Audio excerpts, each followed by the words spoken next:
For our math curriculum at CKC, we use Core Knowledge Foundation, not to be confused with Common Core, which is what is typically used in public schools. They're actually completely different.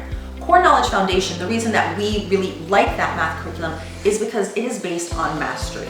It is not based on standardized testing results or teaching to a test at the end of the year or teaching to a test in the midterms.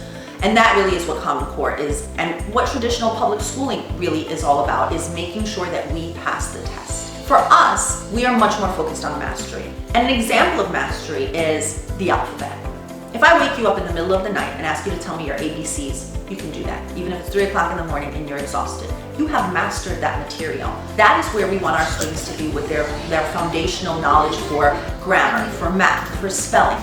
We want it to be something that they have mastered. They're not going to experience what is commonly referred to in public school as the summer slide, where students learn information, pass a test, go on summer break, come back in the fall and have no recollection of what they learned the previous year.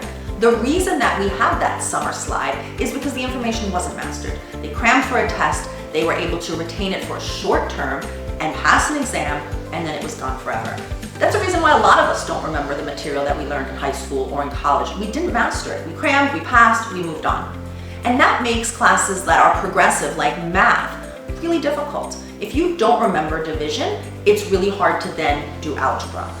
So we need to make sure that our kids are mastering the earlier material so that the later, more difficult material will be so much easier. Core Knowledge Foundation really does that in their math classes. They spiral back and go over the material. So even if you are in 6th grade math, you might spend a couple of minutes, or you might have a class where you're reviewing what you did in 3rd grade or 4th grade. We want to make sure that that is retained for the future.